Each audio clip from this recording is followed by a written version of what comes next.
So this is where I fuck up like 6 different intros, and then decide on one in editing, which one I don't like. So, what's up, everybody? That just didn't come out of my mouth right to start off. Blah blah blah blah blah blah blah. Too much peanut butter.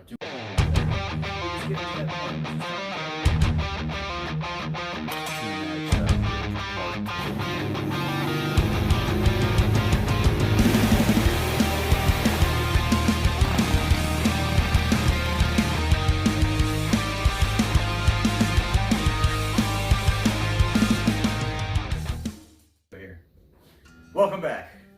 Got a little live action for you. Here with my buddy Gordon. We're gonna unbox a whole bunch of stuff we got from Summit Racing. I ordered a lot of stuff. So this is the build for the Silverado, and we'll do a basic overview of why I selected what I selected at the time I selected it. This is all supposed to work together as a combo, because the number one thing you have to realize when you're putting together a project is you don't have to have the single most badass shit for any one individual component. You have to have a combination that works off each other, and that's what makes everything great. So we're gonna go ahead and just start opening some boxes here. This is the big unboxing. Now in the other room, I've got a box with a crankshaft in it. I know it's a crankshaft. I'm not gonna open it up. There's no reason for me to open that up before I take it to the machine shop. The box is great because it's got handles on it, and I don't have to worry about dropping it or something messing it up. I'm gonna take it to the machine shop, let him open that box. So I guess we'll find out whether the bearings are in that box or not, though. So, ready for this? Let's do it. Bucket. That's right. So, let's see what we got. First is first.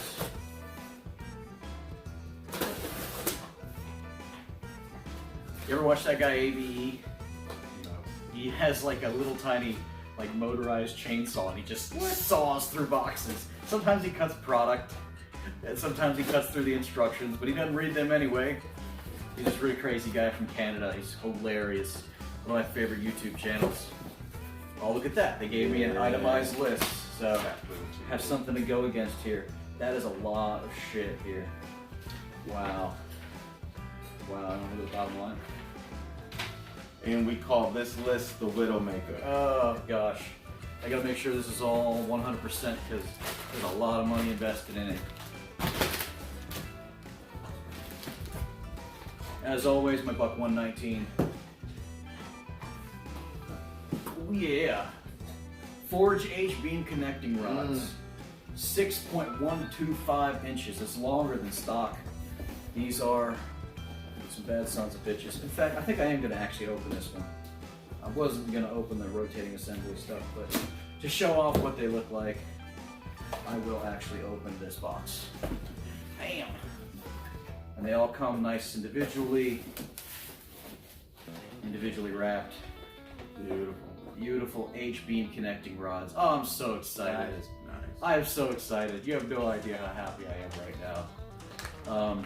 Compare those to the ones that were in the Oh, these are so much better than the ones that came out of it. Those were just factory stuff. Yeah, they even threw some goop in there and stuff. But yes, a nice set of Summit LS Pro long rods, specifically for this application. You know, you can take a factory motor, and guys are boosting them, and they're making, you know, like 1,000 horsepower. But when you actually build the bottom end of one of these and you use H-beam rods and you really put good shit in it, I mean, like, they're already rated over 1,200 plus. So, I mean, this is essentially like 1,500 horsepower capable bottom end. What's that? You want to set it over there? Yep. Set that one over there. You want to take a look? It's just pretty. Hush you. Just me singing. Singing's that bad, the dogs just don't like it. Nice. Isn't that gorgeous? No, they're so pretty. I'm so happy. We're gonna need some peanut butter for all this jelly I got going on. Oh man. Let's see what we got here in box number 2. So in fact, I got a little checklist. No, leave it there. It's perfect height for me to present stuff. In fact, I will flip it over. I will flip it over and use it as a... So, I got my list here. So, rods. I can cross rods off the list. Alright. This all came in multiple shipments. It didn't come in one shot. Oh. Oh. Oh. Oh. That is a massive, massive, massive throttle body. It's 92 millimeter throttle body. That is a big, giant some bitch. That is a giant throttle body. Oh, this is gonna work out so well. It's so perfect. Look at that. I'm gonna have to get a idle air control here and a throttle position sensor for that. That's the nickel and dime shit that I knew I was gonna have to remember, and I forgot at the time when I was ordering all this. The only itemized item on the list that has its individual price labeled. Is the throttle body? Yep. Okay. Cool. That is gorgeous. That's gonna look great on top of a motor with a black intake manifold. What else did they put in the box? That's gorgeous. I'm all about that. Are you excited? I'm excited. I am excited because I will be copying 90% of these components. Oh, really? My car. You're not gonna wait until to see how it runs. You're just gonna be like, No. I'm gonna wait and see how fast it blows up. Oh. And then we'll fix no. it before we put it in mine. This ain't gonna blow up. That is the big deal with this one. I'm not actually gonna put this one together myself. I'm gonna let Scotty put this one together. Here we go. Bag of air. Always. What else we got here? Ooh, these are the hardened tool steel wrist pins to go specifically for the application. Now what's interesting is they didn't send me 8 of them. They sent me 5 and 3. I don't know why, but there's 5 of them here. So there's 3 more in another box somewhere. And they sent me the Moog bastard joint for the 4L80 conversion, because I showed you the 4L80 I got in my garage now. So they call it a bastard joint because these two are small and these two are much larger, and that is to accommodate the yoke for the 4L80, which is larger, and the drive shaft for that was on a 4L60 was the bigger yoke will be in this combination in these boxes somewhere. Hopefully, it better be, or else I'm gonna be really pissed. It even came with the clips and everything. So, cool beans. And the wrist pins. I got 5 of them here. So, 5 wrist pins. Go to the check box. Alright, another small box.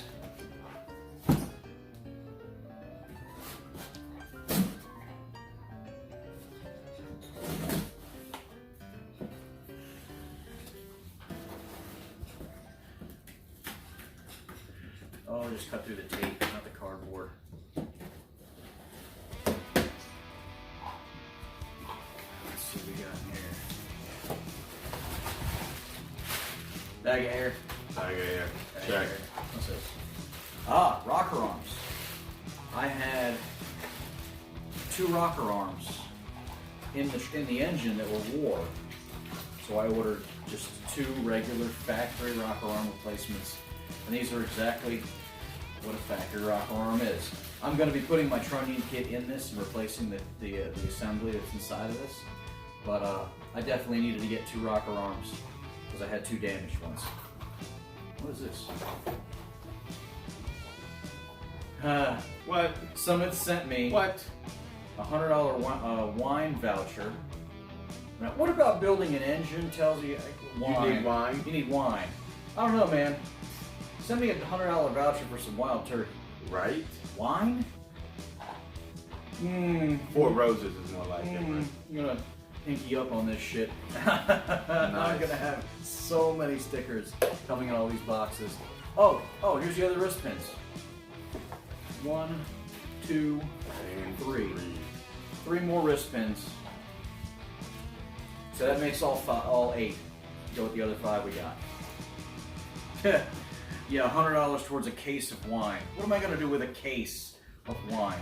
I mean, I have a wine rack. I buy a bottle here or there, you know, if I'm gonna be cooking on something or whatever. But to necessitate a case of wine.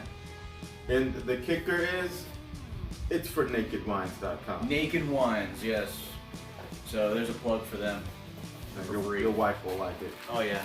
It'll smooth over the couple grains. That's right. I'll make her drink the box and maybe she'll get naked. Alright, stickers and all the rest. So, back to my checklist. And, let's see, we cross off the other 5, the 3 pins. Still got a lot of stuff to go. Now we're going to go to the big box. Move, doggy, unless you want to get bugged. Alright. This looks like somebody put this together out of multiple boxes. And always cut away from yourself, which I never do. Cut away from your buddy. That's right. Safety third. This is like literally pieced together out of multiple boxes. Ooh, put this thing together. That's just weird. Do we really need all that extra cardboard? Yeah, you did. You Lots didn't of know stuff. you needed. Ah. Holley LS fuel rails. The truck I have is a return style fuel system, so if I wanted to run the simple way of going about it, I'd use a C5 Corvette pressure regulator that would do a conversion. But it's physically not large enough to flow the fuel that I need. It's just not big enough. So I had to go to aftermarket stuff. So I decided I gotta do all that. I'm gonna go ahead and get the Holley fuel rails and to fit that application. Oh wow! It comes with all the fittings. It comes with all the lines. Look, it's even got like braided hose. It's got all the shit in it. That's pretty cool. Look. That's a big ass fuel line. Mm-hmm. That's like a Dash 8 fuel line. You could almost stick your thumb in that. Look at these AN fittings. Ooh, they're pretty. Ooh, very pretty. Lots of instructions. The actual rails themselves.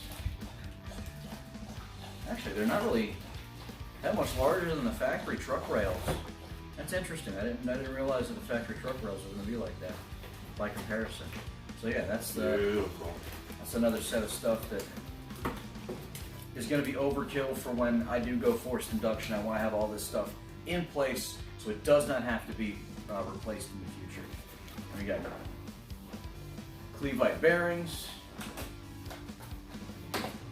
It doesn't say whether these are rods or mains. It might just be a full set. Oh, here we go. It's just an H bearing, a high performance bearing. Oh, it's 2 separate parts. No, it's the H bearing. I don't know. It's either the mains or the rods, one or the other. But definitely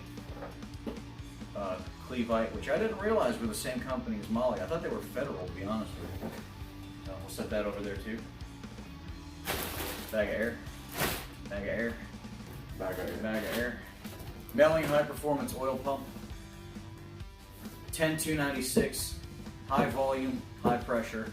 The reason I went to this one is because I asked the guy that's going to be cutting my cam for me. He's also the guy that I got my push rods from, because the oil goes through the push rods. He's also the guy that I got the trunnion kit from. Straub Technologies. Chris Straub said 10296 is the pump he recommends. It'll do the job exactly the way it needs to be done. You'll have 0 cavitation issues. A lot of people say don't run high volume oil pumps in factory size oil pans, but it's already got a 6 quart sump. It's a truck. It's just the way they all are. So this is definitely what was recommended to me by a professional. So we'll see if it works. I'm assuming it's going to be just fine. I have the utter confidence in this guy, the utmost confidence in the guy. So we'll set that over there. To do the conversion on this truck to the 4L80 from the 4L60, you have to get a different flex plate because it's just completely different. So that's what that is. Relatively inexpensive. It's just a factory replacement component. What else we got here? Oh. 2 boxes from Aeromotive. They say stop. Do not return to your retailer. So one of these is going to be my pressure regulator. This is the pump. This is the pressure regulator. This is hardcore stuff. This is to replace that conversion. This is so I can run a return style fuel system and continue to set up the fuel system the way that I really wanted to do it. This is in conjunction with those Holley fuel rails, capable of supporting the massive amount of power that I have in mind one day. I will have to get a second fuel pump when I do all that, but for right now, this is going to be just fine. This pump is going to be just fine for the power level I'm looking for. The regulator is good for a lot more than I'm going to be going for right now. So that is kind of an investment in the future. Cool stuff there. Let's see what we got here. Hastings, which means these are the rings. These are the rings that come with the Summit Pro LS rotating assembly kits. Same thing. Everything in this rotating assembly was rated up past 1,200 horsepower. So I have the confidence that these are going to do just fine for what I'm looking to do. Cool stuff, right? Here we got a gasket set, straight from Holley. There's a lot more stuff in there. Straight from Holley. This is going to have my head gaskets. It's going to have all my intake manifold gaskets and everything else. This is supposed to be everything from factory stuff all the way up to 1,500 horse roughly, you know. But I made sure to get the ones with the MLS style head gaskets because I want to do it right the first time. Everybody knows this box. Arp Bolts. Except no substitutes when it comes to making power, and you need good fasteners. ARP is the name to go to. I'm going to have the bottom end completely studded. I'm going to use bolts on the heads though, because if I'm going to be swapping out my heads in the future, I mean, they'll be fine for the power level that I'm at. Guys are pushing factory bolts well past 1,000 horsepower. By upgrading to an ARP bolt, it gives me the ability to take the heads off the block into the car instead of having to pull the engine out of the vehicle. Pull the studs out of it. That's just too no. Definitely gonna go this route. Can't go wrong, can't miss. So that's that. And the last little box in here, I'm a little miffed as to what this is gonna be. This is the yoke. Strange engineering yoke for the 4L80. And I just broke the box in the wrong direction. This is a hardened steel yoke. Feel this thing. Yes. That's a bad son of a bitch. That is a bad motherfucker. And like I said, my U-joint is sized for this on one side and it's sized like the original on the other. But that is the 4L conversion. So, hell yes. I've already done the unboxing of the header system and the exhaust and all that. The only thing after this is the valve train. That's in the mail right now because everything with COVID has thrown everything behind. So once that comes in, I guess I'll do an unboxing of the actual valve train, everything from Straub Technologies. But yeah, Summit Racing has hooked me up with everything I need to get this project back together, back in the truck, get it operational. I do have to pick up a couple more items. I know I need a new cross member for the 4L80 conversion, and I need a wiring harness adapter. I think Nelson Racing sells those for like $100, and pin in on the PCM with that, and it attaches to all the sensors and stuff that are on the 4L80. But I mean, other than that, I mean, taking it to a tuner and paying the machinist to finish it, what he's doing, and paying him to do the assembly, and then just a couple of me and my friends just putting it in the truck and plugging everything back in. Like, I think I've pretty much got it all sorted out. So anyways, that's everything I've got from Summit right now. Between all the stuff I got from Summit and the items that I still have in the mail from Straub Technologies, which is like the complete valve train, cam, and etc. I have pretty much everything to get everything back together. The only things I know I still need to do are pick up a wiring harness conversion from Nelson Racing. It's about $100. I can repin on the PCM and it'll run the 4L80. And then I also need a cross member for the 4L80 conversion. And Speed Engineering, the same company that made my exhaust system, makes a cross member. It's like $150. It's $250 in parts. And I mean, for the most part, I'll have everything I need to completely button this back up. And then maybe Gordon and Mike and Chuck will come out and we'll... The little Chevy that could. The little Chevy that could. Isn't it crazy how, like, you see the new Chevy Silverados? I park next to them and they're so big, and I park my Silverado Classic next to it, and it looks like a tiny mini truck. Like it looks like a mid-sized truck. And what's really funny is when I had my square body dually, and somebody pulled up next to me one day in a Colorado, and my old dually was the same size as the Colorado, and I was like, that's not right. That's a 1-ton dually. Right. And that's a Colorado with a freaking 4-banger diesel in I it. hate how they build them up on the frame to make them look. Well, they're just, I mean, overall it's a bigger vehicle. But that's, what happened is that Ford did the Super Duty, and then Chevy had to upsize to match. So the original Silverado was like a bigger version of the old stuff. And then when they went to the new body, in 2007, like what Chuck's got, that body, those are so much bigger. Even me parking my 1500 next to his 1500, his is so much taller. My mother complains about jumping up into his standard cab short bed, two-wheel drive. It's good on the cabs. Two-wheel drive pickup truck. And then she gets in mine. She's like, "This is so much easier." I'm like, "Yeah, it's just a lot smaller truck." When they had to compete with that Super Duty stuff, things got big fast. So It's like a living room in that thing. that's why I'm calling it a Little Red, because it's a little truck by modern standards. Now, I do have some ideas for some nicknames though when this all goes back together. Am I going to call it Little Red, or is it going to be a fire-breathing dragon or some sort? And it's going to have to get a different name. I got a couple. You know what I should do? I should do like a poll. Like vote for the name that you think fits best. Because I got a couple of names I'm kicking around right now. I got some really good ones actually. Maybe I'll do that. I'll do like a Facebook poll.